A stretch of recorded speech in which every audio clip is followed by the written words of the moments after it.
Okay, in this first programming example that shows STM and TRef, what I want to do here is create a TRef counter, and we're going to do that right here. Then we're going to spawn two sets of 1,000 parallel operations, and those are going to go as fast as it can.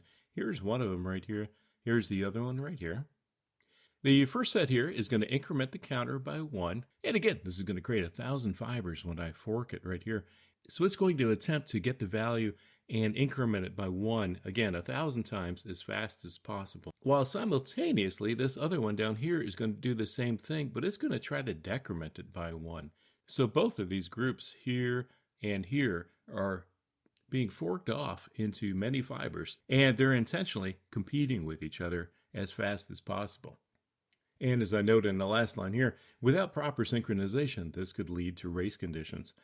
So now if we come down here and look at the run value we have here, you can see in the first line, I am using tref.make. So I'm initializing an integer value to 0, and then I'm also doing the commit on it right away. So you could think of this first part here as setting up the transaction, but then I am going ahead and committing it right away. So what that does is it creates this as a TRef event, as you see right there. That's our counter. And then again, as we come from here, you can see that I use the counter here and the counter here. And on both of those, I'm also calling commit. I want to make sure I covered all of that. I'll also sleep here for 2 seconds, and I've explained the reason for that before. But basically, we just need to keep the JVM running for the duration of our example. This actually happens much faster than 2 seconds, and I could probably bump that down to 1 second. I haven't seen how low I can go, but I know it'll go down to 1 second at least.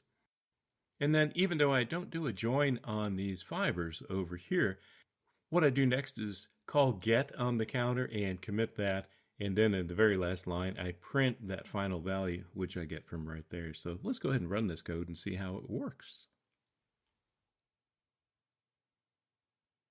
And as I mentioned, that works pretty fast, doesn't it? Now, just to prove that there's nothing up my sleeves, let's go ahead and just comment something out like that. And then come back over here and run it again. So there you go. You can see the counter value is now 1,000 because I commented this part out. So this is a first example of TRef, and I'm not going to get into it anymore because I've already covered ref, and this example is similar to what I've done with ref.